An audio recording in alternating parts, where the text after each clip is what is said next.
Okay, so this is chapter 46, and this is on vital signs. So this one is super important. Not that the other ones aren't important, but so what are vital signs? They include temperature, pulse, respiration, and blood pressure. They also include pulse ox, and pain is now considered, well, has been considered the sixth vital sign. Okay. And it's really critical that these are monitored carefully because they are indicators of whether things are going well, if they're within normal limits. Keep in mind, a lot of these numbers are arbitrary. In other words, they're different from person to person. So you want to at least establish what we call a baseline, especially for things like blood pressure, right? I think I talked about this before. My blood pressure runs what people would consider low, 100 over 60, 90 something over 50 something. That's my normal. I'm not dizzy. I feel fine. Right. So just important to remember that, baseline like that, numbers will vary from person to person. Okay. Vital signs have to be monitored at least routinely, but sometimes more often than that. And the healthcare provider, the doctor, or the nurse practitioner is going to determine the frequency. However, you have to use your judgment to determine if it needs to be measured more frequently, right? So if you take vital signs and you see something that looks a little shady or you're worried about it, then you can, go ahead and let the doctor know you want to increase the frequency, okay? There are different ways to document vital signs. Most facilities now have electronic medical records, but there's something called a graphic, and even EMRs have graphics. I don't think anybody's using paper anymore, but you never know. This is what a graphic looks like. So with a graphic, you can at a glance look and see what the vital signs have been doing. So do you see how, spike and then down and oh, look, it's high, down, up and down, up and down. So graphic sheets, which are electronic and paper, can help you at a glance kind of just look and see, hey, what are their vital signs been doing to give you an indicator of their basic status. Okay. You have to make sure that you write the vitals down or enter them when you take them, because there's always a chance that you could forget.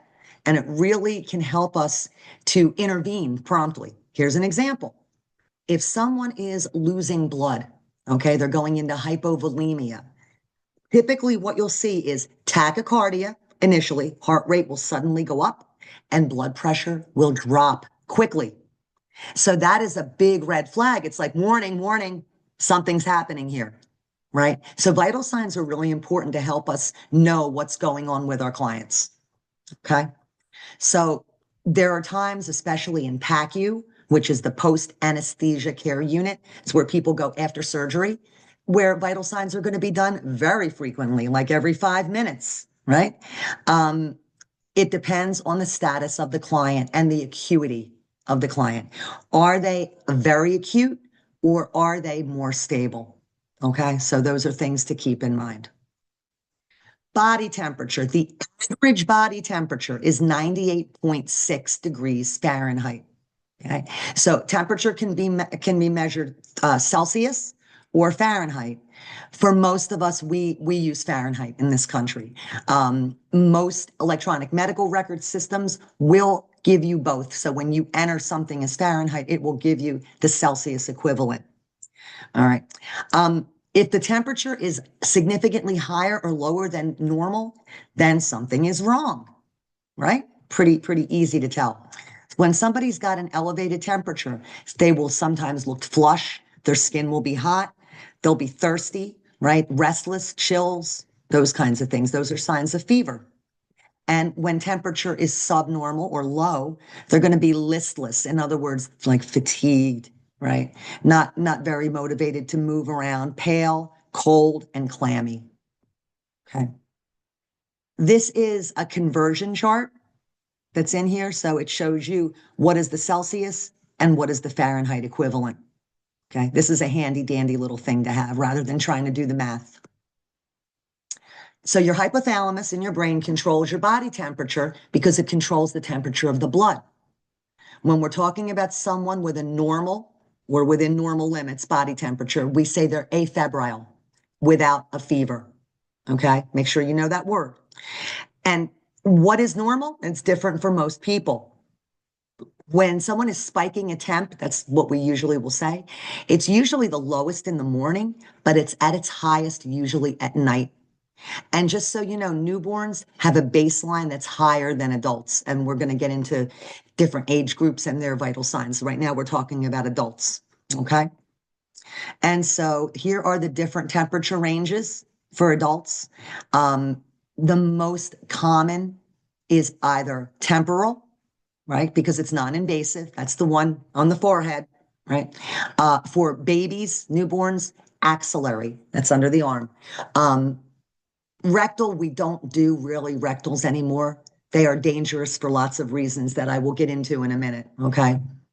When someone has a fever, make sure you know that these words mean fever. Pyrexia, of course, fever, or febrile, okay? So when someone has a fever, we can say they're suffering from pyrexia or the patient is febrile, okay? When a body temperature drops suddenly, that is dangerous. Okay. I'll give you a quick story. Back in the day, people used to use rubbing alcohol. So if you had a fever, your mom or somebody would rub rubbing alcohol on your body. Rubbing alcohol will bring the body temperature down quickly because it evaporates very quickly. When we bring the body temperature down too quickly, that's very bad. And that can cause shock and other things. So you don't want to ever do that. So if someone has a temperature, you can use a cooling blanket, a cool washcloth, but you should never, ever use rubbing alcohol. Never, never, never. I'm going to add that in there in caps. No rubbing alcohol. Okay. Very important. I mean, I'm surprised that I'm still alive. My mother did it all the time back in the day. All right. Now, the opposite of a fever is hypothermia. Okay. There's clinical hypothermia. In other words, we will purposefully drop someone's body temperature down. And the reason that we do that is for certain surgical procedures. If you've ever been in an OR, operating rooms are cold, just typically cold. Lots of reasons. Kind of stunts the growth of bacteria, right? The cold. But also, sometimes we want that patient's body temperature to be super low, especially with cardiac surgeries and cardiac interventions. And that's something that we can talk about, when we get into cardiac. But that's clinical hypothermia. When we talk about weather and, hypothermia that's not clinical, then it's divided into three categories. It's either mild, moderate, or severe. So like we talked about frostbite previously, okay?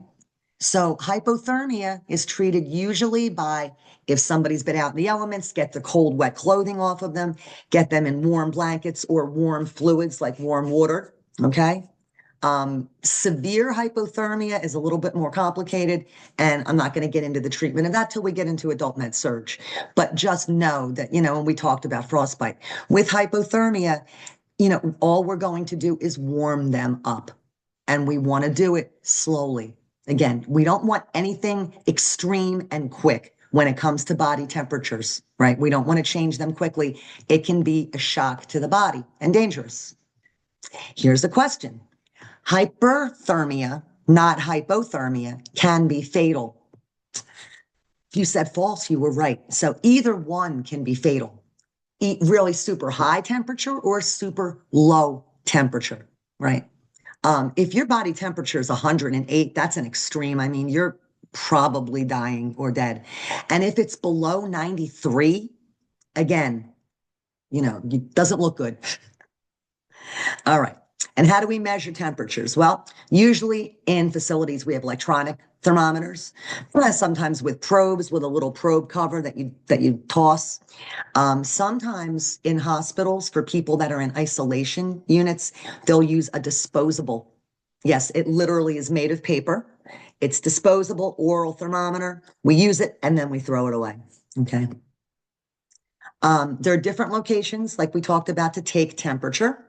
But which ones are the best ones? Well, let's get into that. Okay. Oral temperature is where we measure under the tongue, sublingual. Okay. It's pretty accurate. All right. Can't use it for kids. because they're not going to keep their mouth closed over a thermometer. If we are using an oral thermometer, you always wait 15 minutes before measuring their temperature if they had something to drink, hot or cold, or if they were smoking.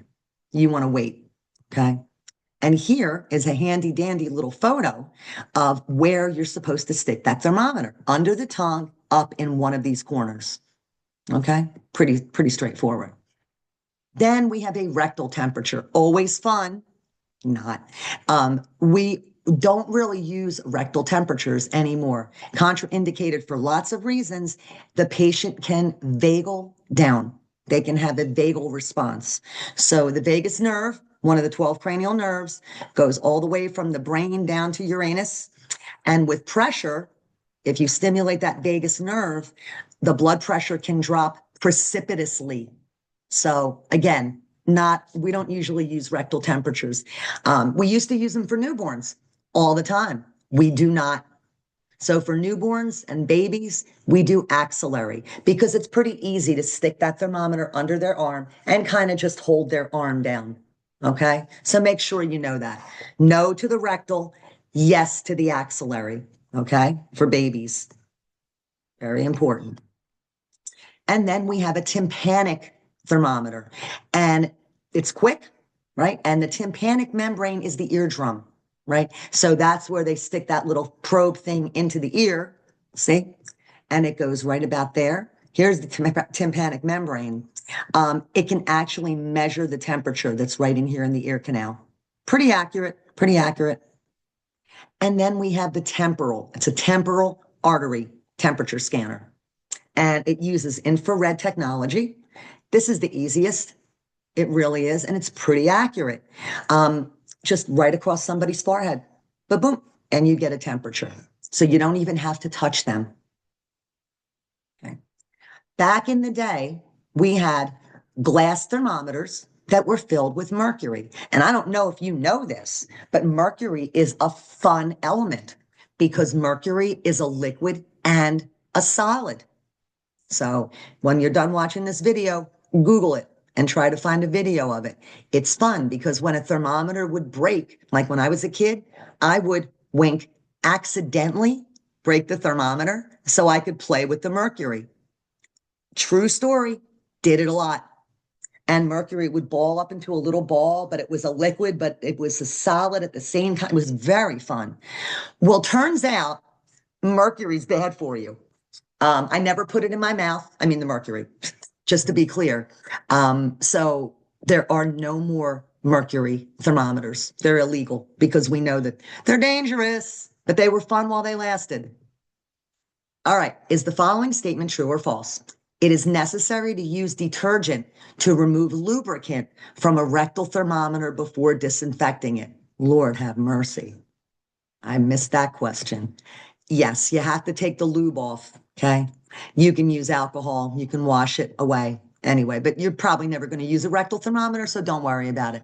Let's go to the pulse. Every time your heart beats, lub-dub, it produces a push or a wave of blood that causes pulsations through your arteries. So when you're feeling someone's radial pulse, you're feeling their heart push the blood. Here is a stethoscope. You have your ear tips, your binaurals, which are these two prong-like things. This is the brace, the tubing, and then down at the bottom, you have the chest piece, which includes the little side, which is the bell, and the bigger side, which is the diaphragm. And for most stethoscopes, you can twist, so you can be listening through the bell or listening through the diaphragm. Okay. So when we are listening to a heart rate, okay, how many beats per minute? Normal for an adult is about 60 to 100. Tachycardia is something that's consistently higher than 100, and bradycardia consistently lower than 100 or than 60. But you have to take into consideration a patient's baseline. So Michael Phelps is an Olympic swimmer. His resting heart rate is in the 40s. Crazy, but he's in such good shape that that's a fact. So I'm sure we're not going to be seeing Michael Phelps in a nursing home anytime soon or the hospital, but you never know. At any rate, for the most part, bradycardia is below 60, but some people have normal resting heart rates in the 50s and they feel just fine. So again, take into consideration the patient's history. Okay, very important. So the pulse, when you're feeling someone's pulse, we describe it as being either within normal limits, or we can say it's bounding or full, or we can say it's thready. Thready means I'm having a really hard time either palpating that pulse or auscultating it. It's thready. When we say it's bounding, that means it ba-boom, ba-boom, ba-boom. And when we push on that artery, it's difficult to obliterate. In other words, we can press on it and it's still ba-boom, ba-boom, ba-boom. Right? That's considered bounding. Then let's get real confused and talk about the rhythm. Okay? A regular rhythm should sound like a marching band. Up, up, up, up, up, up, up, up, right? Then you can have a regularly irregular or irregularly irregular heart rate. So regularly irregular is something like this. Lub dub, lub dub, dub dub dub, lub dub, lub dub, lub dub, dub dub dub. It was a regularly predictable, irregular heart rate. It was the three lub dubs, but then there was that run of dub dub dub, right? So it's irregular, but regularly irregular. Irregularly irregular means it's a jazz band in there. It's all over the place. It could be lub dub up up up up up up up up up up up up up up up up, right? That is just irregularly irregular. It's all over the place. Okay. Palpation. You use your first, second, third fingers. Never use your thumb when you're trying to assess somebody's radial or temporal carotid pulse. Okay. You never use your thumb because it's got its own little pulse going on in there. It can throw you off. Okay. Sometimes we'll use a Doppler because we cannot palpate peripheral pulses for various reasons. Okay. And here again, the parts of the stethoscope. I don't know why that's in there twice, but we'll get rid of that. Okay. So now measuring the pulse. Radial pulse, right? That is right at the wrist. Apical pulse, when you're assessing somebody for the first time, or if they have any cardiac issues, you always get an apical pulse and you always listen for a full minute. Okay, that's because maybe if you listen for 30 seconds, it sounds dandy. But if you keep listening, maybe you'll hear a gallop or a murmur or something unusual. So first time assessment, apical pulse every time. Okay. And you should always check people's pedal pulses when you're doing an initial assessment because the foot is the farthest from the heart and you want to see if they have good circulation. So it's also important to check pedal pulses. Okay. Another question. When measuring the carotid pulse, the client's head must be positioned midline to the body. In other words, straight up and down. If you said yes, true, then you were right. Okay. It's easier to get the pulse when their head is positioned midline. All right. All right. Next, respirations. Okay. What are we doing? We're listening and counting. Listening and counting. Some people will tell you to just stand there, look at your watch, and watch the patient's chest rise and fall. That's one way of doing it. But a better way, you have to listen to their lungs anyway.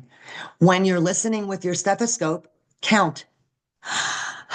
1, 2, 3. Okay? That's the best way. Now, apnea. The word apnea means no breathing. So what does that mean in terms of somebody's breathing? Somebody could have periods of apnea, but not really be in trouble. So newborn babies, they breathe 30 to 80 breaths per minute. That's a lot. Okay. Early childhood, 20 to 40. Late childhood, 15 to 25.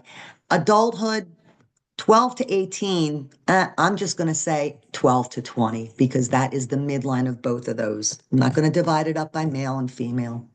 basically 12 to 20 breaths per minute. Anything greater than 20, what's going on? Less than 12, are they on opioids? I don't know what's going on. Okay. And then what other words do we need to know? Okay. When we're looking at the quality of the respiration, not just how many breaths per minute, what's the quality of it? So eupnea means it's normal. It's within normal limits. In other words, the rate is 12 to 20 and it sounds right. Tachypnea, faster than 20. Bradypnea, slower than 12. Kussmaul's respirations, okay? They are rapid, deep. Let me put that here, okay? It is a rapid and deep respiratory pattern, usually seen with metabolic acidosis, okay? Like diabetic ketoacidosis. It's like this, rapid and deep. Not the same as hyperventilation, which is shallow and rapid, okay? So rapid and shallow. So hyperventilation, very different. Hypoventilation, I mean, you really don't see that. Cheyne-Stokes respiration, that's another one that you should know. Usually you will see this respiratory pattern on someone who's dying, okay? It is breathing that's in a crescendo followed by a period of apnea. In other words,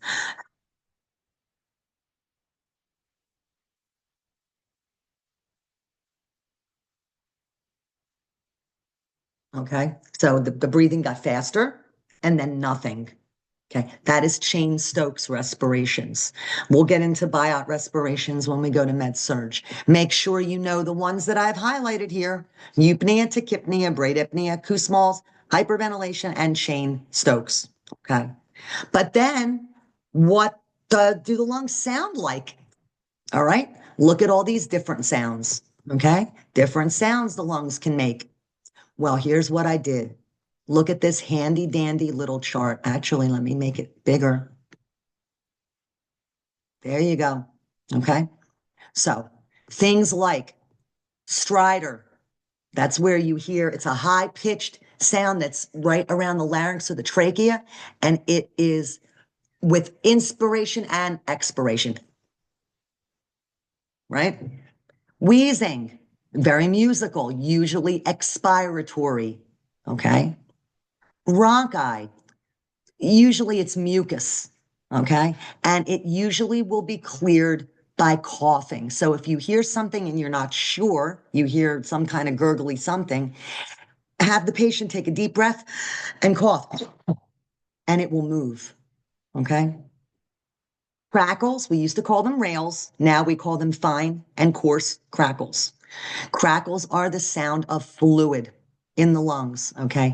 And they literally, they're like, they can be high or low pitched, but it sounds like crackling, like, okay?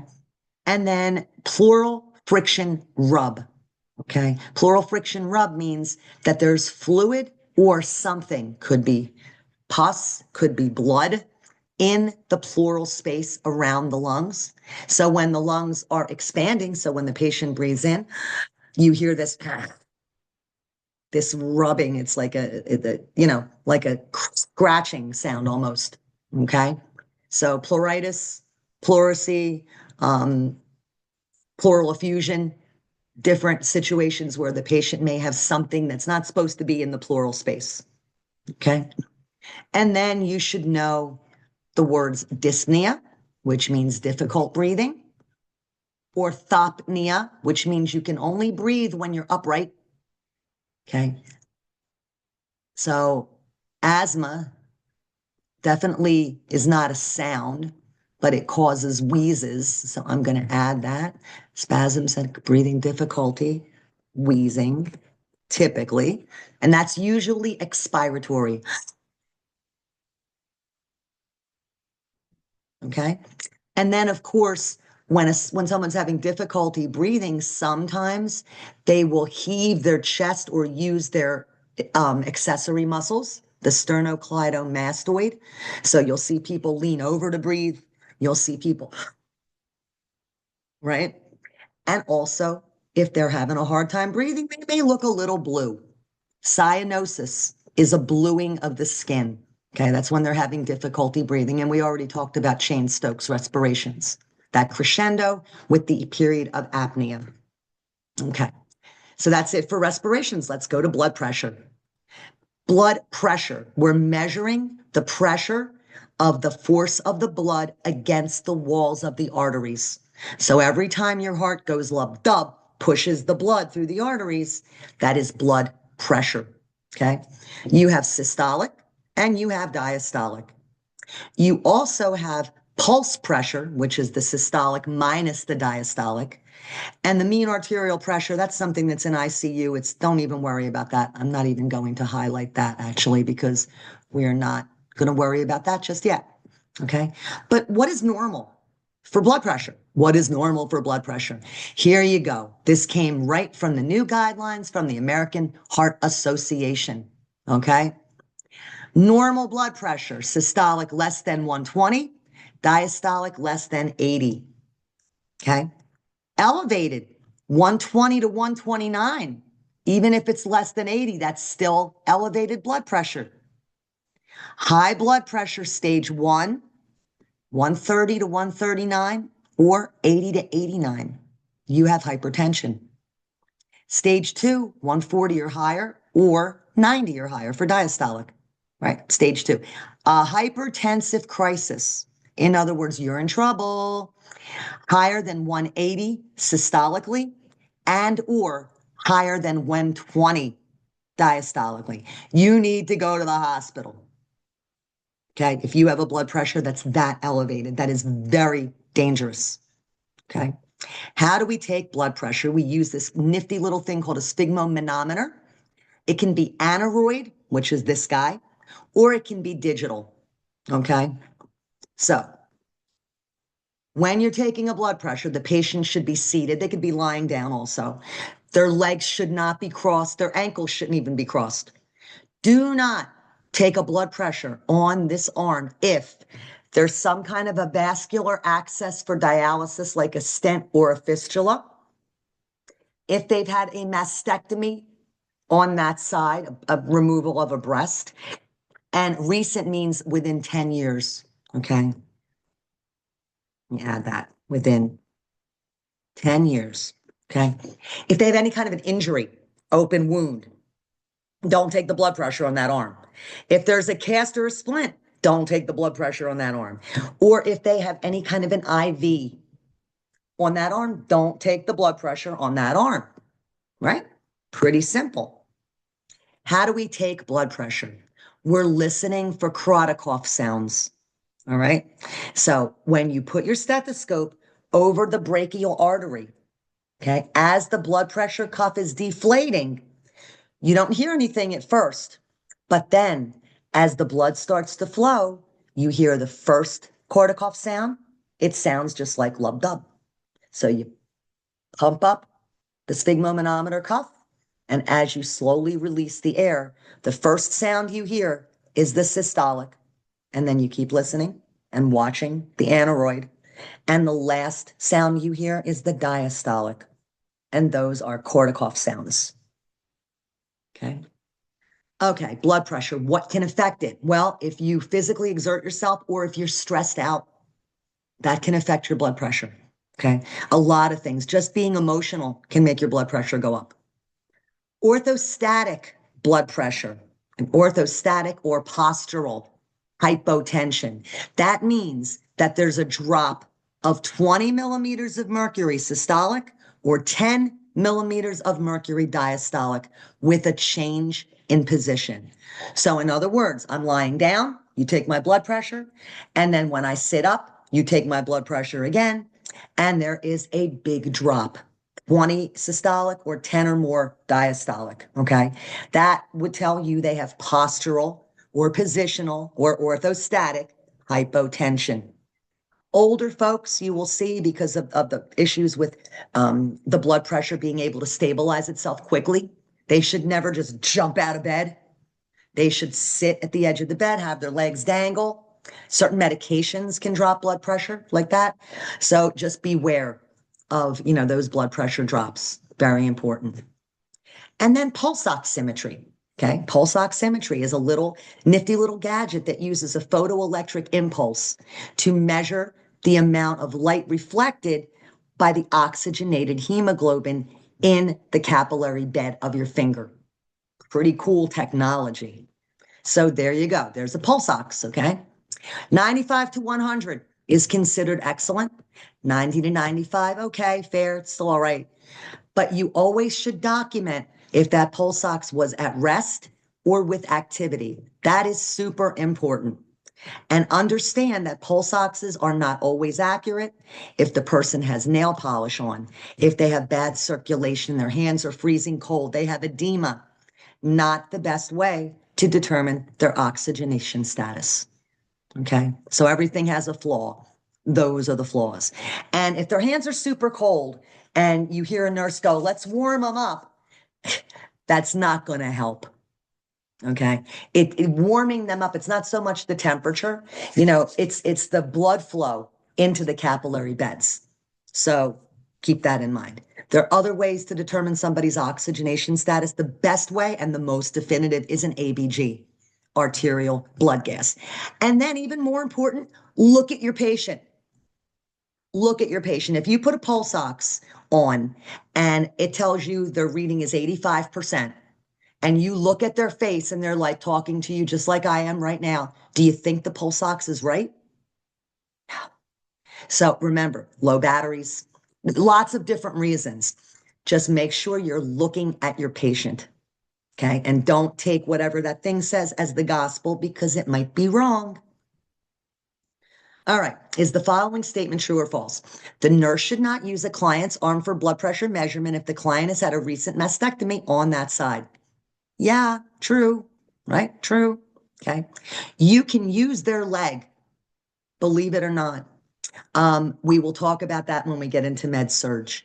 Okay. But you can use their leg. All right. And that is the end of vital signs, just your basic vital signs. So I am out.